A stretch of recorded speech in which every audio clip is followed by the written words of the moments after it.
Hello, everyone, and welcome into CrushTheStreet.com. Joined today with another first-time guest. A lot of first-time guests today. And sorry, by the way, that I'm doing a lot of audio interviews. I'm in another office at the moment, but I look forward to being back at my home office shortly and getting back to the video interviews. But on the line with me today is the Crypto Lark, a cryptocurrency enthusiast and an entrepreneur based in Wellington, New Zealand. So all the way across the world, we're using technology to communicate and do things that we otherwise could not have done in prior years. And, you know, we're going to be talking about the future, and that is cryptocurrency. And something that I've said on this channel before is I don't even think the Jetsons could have fathomed cryptocurrency many years ago. It's something that is just brand new, and we're just beginning to wrap our minds around it. And to talk to me about this today is the Crypto Lark. He's got a great YouTube channel. It's absolutely taken off, and he's got a lot of great information on it. Lark, thanks for coming on the line with me today. Kenneth, thank you for having me. It's an absolute pleasure to be here. Well, as a way of introduction and get to know you, look, Bitcoin is down 6%. I just saw a news headline on that with a mainstream outlet. It's dead. You know, we got China FUD, Jamie Dimon FUD, fear, uncertainty, and doubt. You know, is it time to start panicking here regarding Bitcoin and cryptocurrencies? You know, absolutely not. Absolutely not. You know, I get a lot of my subscribers asking me the same question, like, oh my God, Bitcoin's down 6%. Should I sell? Is today the day? Is it all over? And, you know, if you actually look back a couple months ago, not even a couple months ago, like 6 weeks ago or something like that, the price of Bitcoin was, you know, at $1,800. There was a day when you could get it for $1,800, which is half the price it's at now. You know, so we're actually still double what it was only 6 weeks ago, 7 weeks ago. So for the people who are, you know, who bought in at 4,000 and they're looking at their, you know, 5, 6, 7, 8% loss now, it's just crazy because, you know, the real value, as I'm sure you understand, a lot of people who listen to your show understand, is holding this stuff long term. We've seen a 7 times growth in Bitcoin since this time last year approximately. So, you know, holding on to it long term, and even if you bought in and it's, you know, loses a bit of value on the day, that's not something to worry about. One of the best things you can probably do with Bitcoin is buy it and just absolutely forget about it. Go bury it in a time capsule in your backyard for 5 years or something, you know? Put it on a computer and just stuff it away somewhere and just forget that you even own it. Lark, what is that number that you have in your head that you think would be a good price for Bitcoin to go? Do you have a number like that, or is it just very general at this point? You mean as far as like what the long-term value of it's going to be?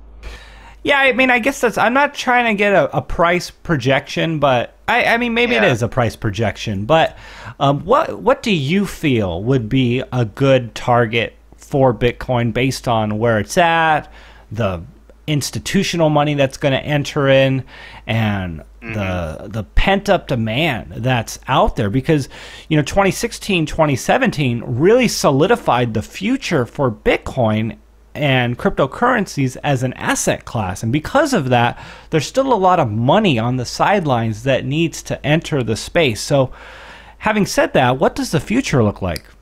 Oh, the future is so bright for Bitcoin. And, you know, when you say there's a lot of money on the sidelines, I think a lot of money is a massive understatement. There's, you know, hundreds of billions of dollars that haven't even entered the market yet. People that, you know, smart people that I know who are bankers and lawyers, and I say, hey, what do you think about Bitcoin? They go, what are you talking about? And I say, what do you mean, what am I talking about? It's Bitcoin, man. You don't even know it barely exists. You've heard the name one time. You haven't looked into it at all. So there's so much investment money still to come in to Bitcoin. You know, the long-term projections on it are, you know, absolutely huge. I was mentioning on my channel the other day that one thing that I see with Bitcoin, you know, long-term perspectives, yeah, you have to move it around. Yeah, you actually have to spend your Bitcoin a bit at some point, and, you know, use it for transactions in order to keep the, you know, that movement in the Bitcoin market. You know, you can't just hold it all, and there will be people trying to buy it all up and hold it all. But, you know, I want to pass Bitcoin to my grandchildren. That's, you know, my kind of long-term vision. I still want to have, you know, hey, here's a Bitcoin, go pay for your college education, in 30 years, 40 years, whatever it's going to be. Wow. Yeah, and I mean, people at this stage are still losing their Bitcoins left and right.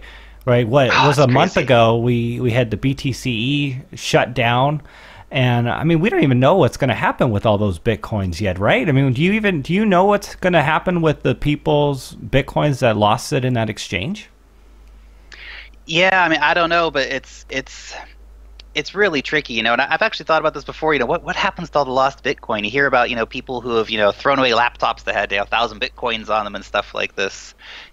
So over time it will just continue to be rarer and rarer and rarer. Not only is production going to go down exponentially over time, but actually the number of Bitcoin available will simply decrease as well, because people with the private keys will die, they'll get burned up in fires and all this stuff, and slowly the attrition over time will take place.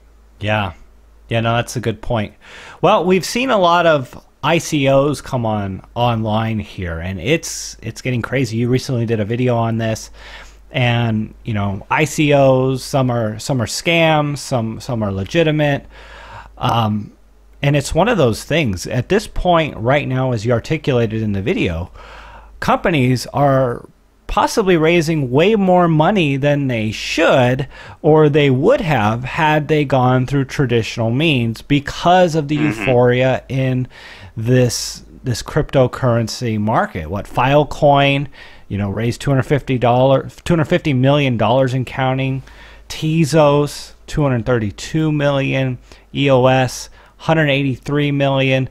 And they're still going. They're going to raise another $100 million by the time their ICO's over. Yeah. So, I mean, what are your thoughts on this in general? And maybe we'll talk about it in some more deeper terms. Yeah, absolutely. I look at what's going on with the ICO market right now. There's some amazing projects out there right now who are, really deserve to do that ICO funding, and they're doing it as almost a marketing strategy for an existing company, and that makes a lot of sense to me.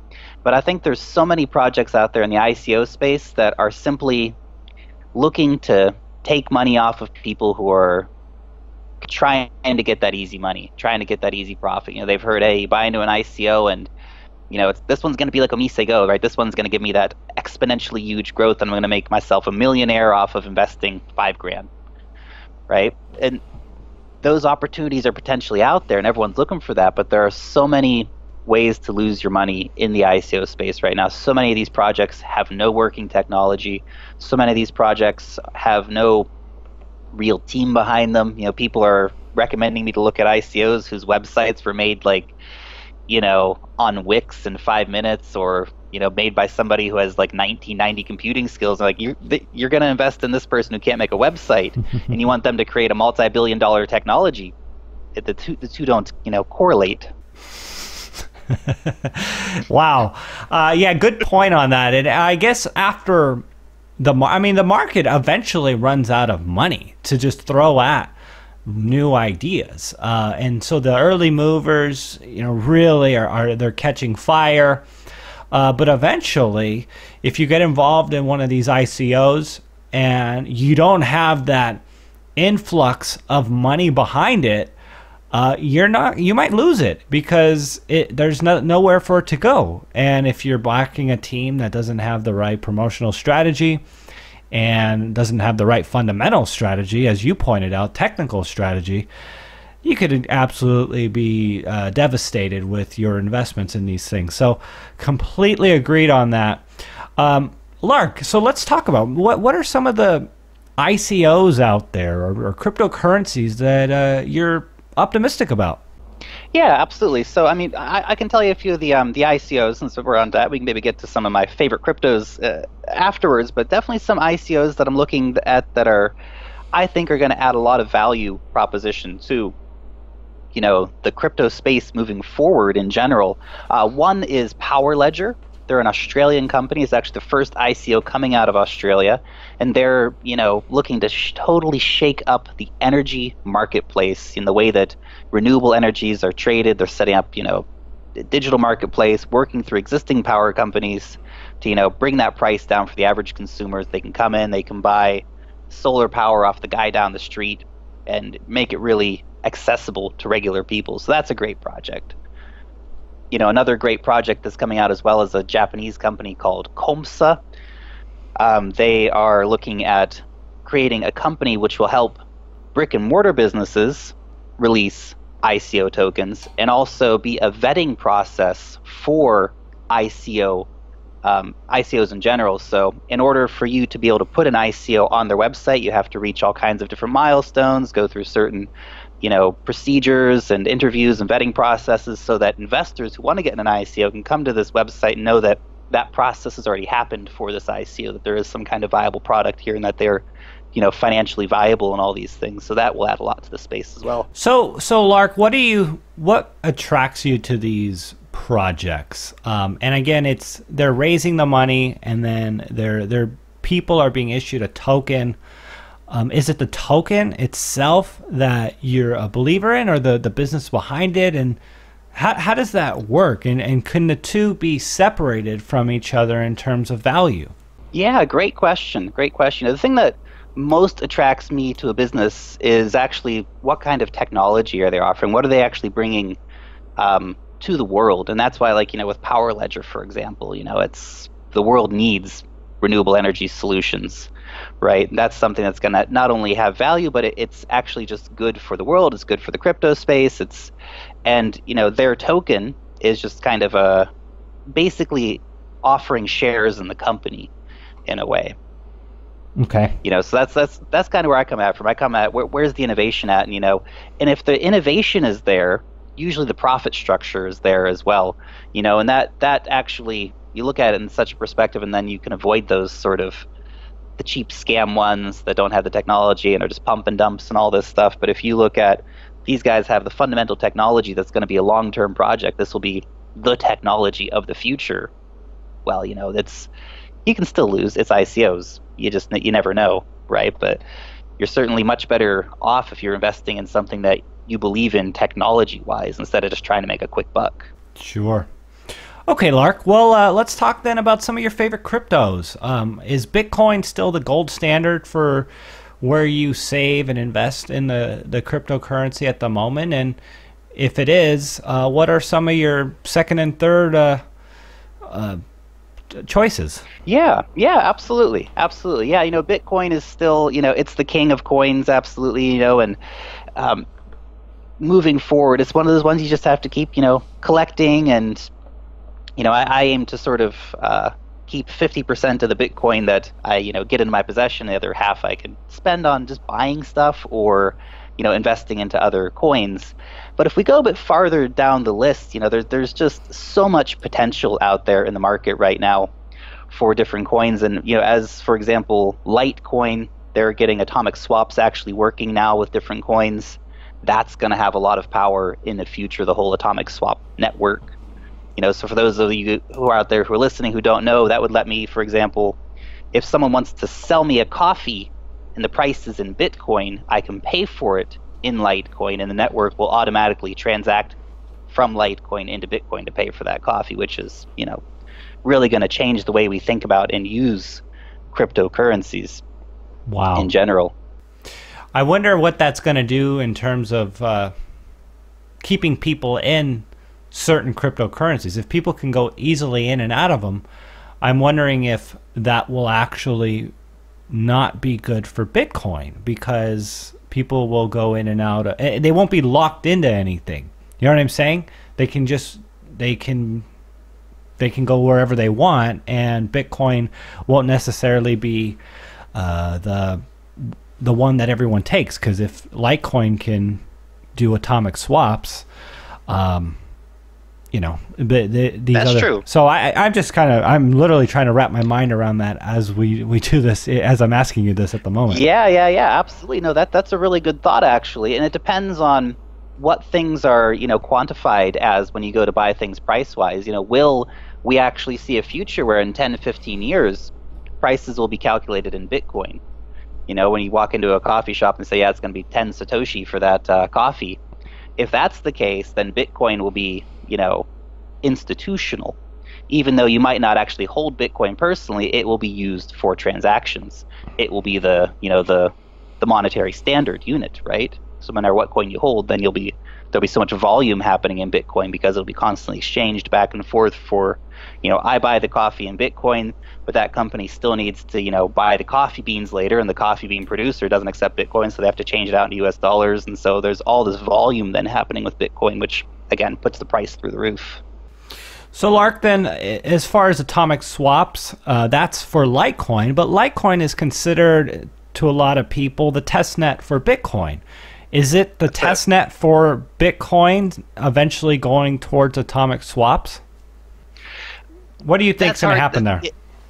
That's a tricky one. I think everyone who's been watching the Bitcoin space, we realize how deeply contested any changes are to the Bitcoin network.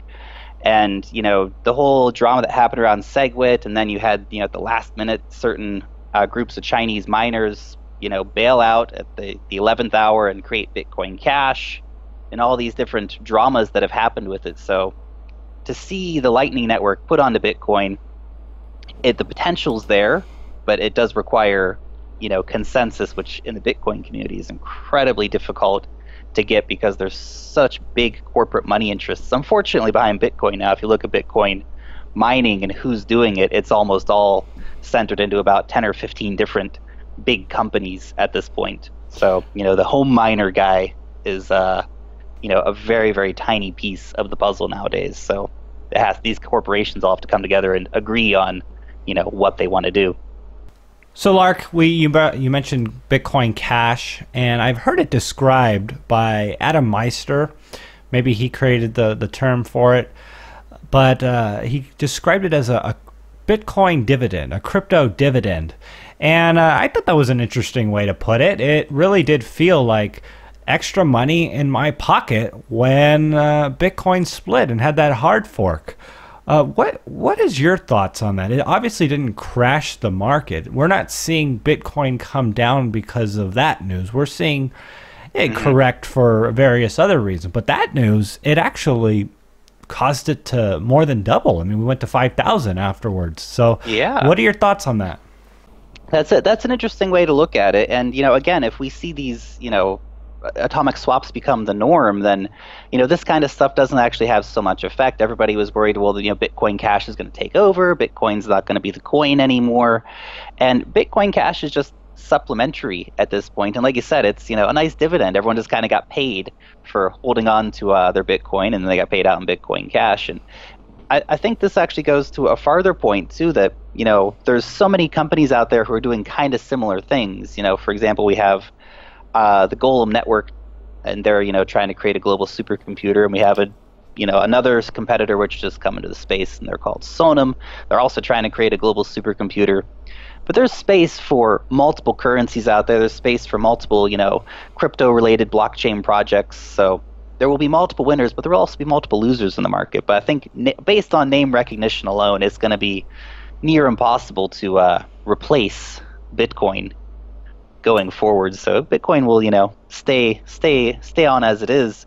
But we might even see more forks coming up. There's a real potential we might see yet another hard fork on Bitcoin before the end of the year, which means I guess you might get a second dividend payout.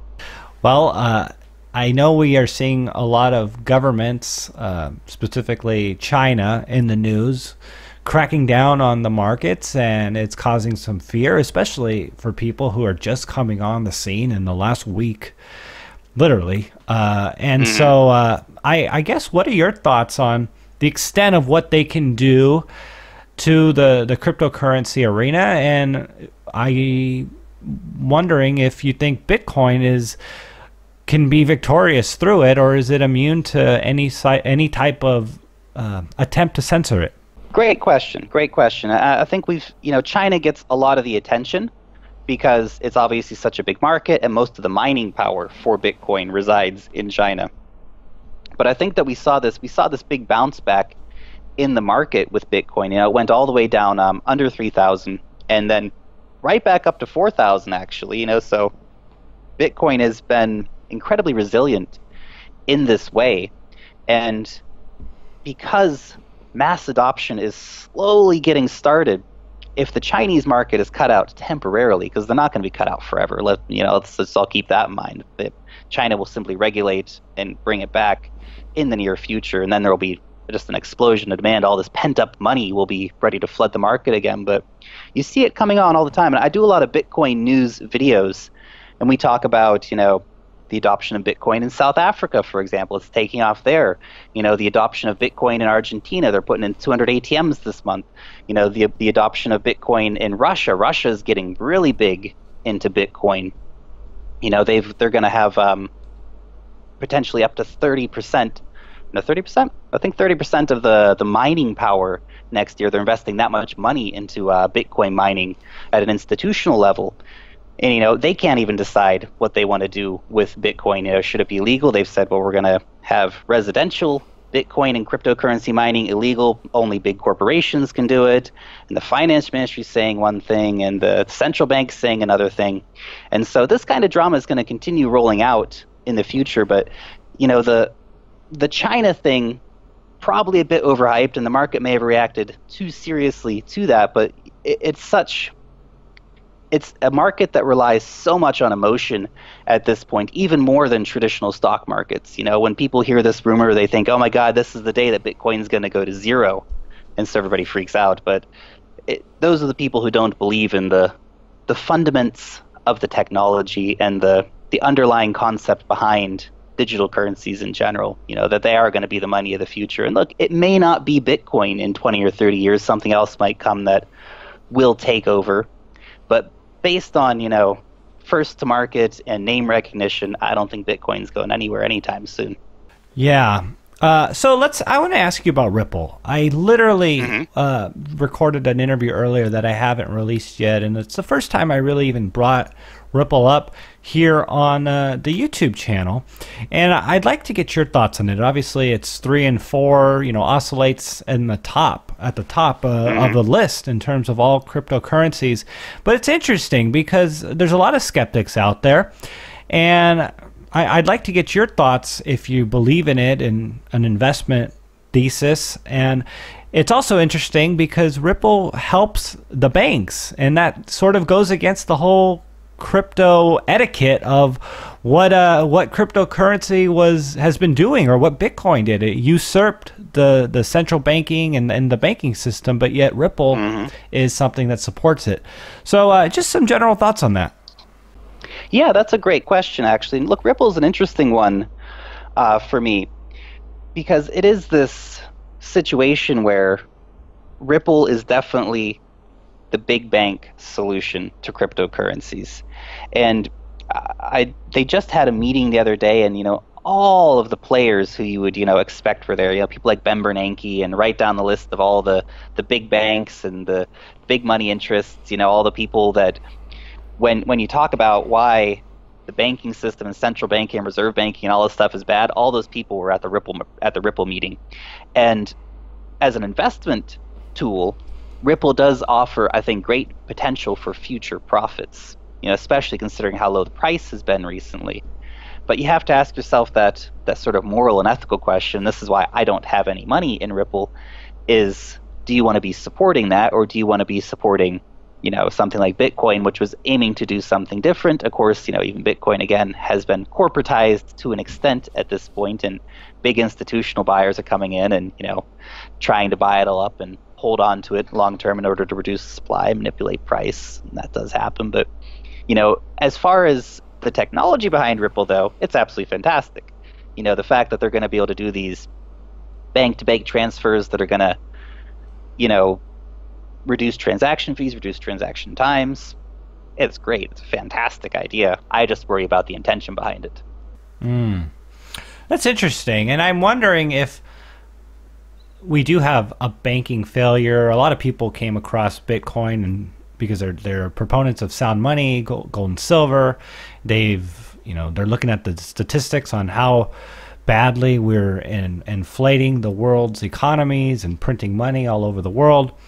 And if we do have a banking crisis, a liquidity crisis, is Ripple a casualty in that event, unlike, let's say, Bitcoin, which people will probably flood into in droves if we did have some sort of systemic problem like we had in 2008 or even worse?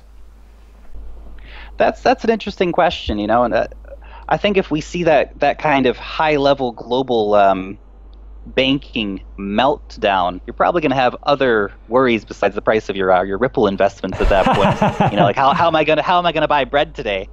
But let me give you an interesting case study of the situation of what happens when banks fail. And this isn't necessarily related to Ripple, but to the crypto space in general. Look at what is happening in Venezuela right now.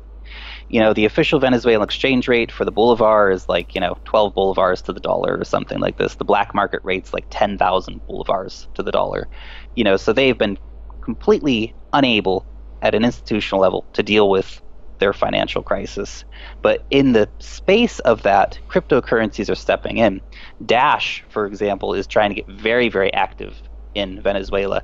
Bitcoin mining has absolutely taken off in Venezuela, and of course the police are running around trying to find these people and arrest them and control the money. But that's why cryptocurrencies are so great in general, is that it is this store of value. When the dollar deflates every year, Bitcoin goes up every year, and sometimes we look too closely at the market. We see, oh my God, it's gone down 5% today. Is this the end? It will keep moving forward. Where the end is, well, that's an interesting question. Will it ever be worth $1 million? Well, that would be fantastic for everyone who's buying a $5,000 today. But certainly the value is going to skyrocket much, much higher than where it is at the moment. So these small losses are only temporary. Sure. Yeah, I actually tend to agree with that. And good points on analyzing the price too closely. The markets need to inhale and exhale, and I think that's what we're seeing now with cryptocurrencies. That's a good way to describe it, Kenneth. They inhale and they exhale. All right, Lark, the Crypto Lark.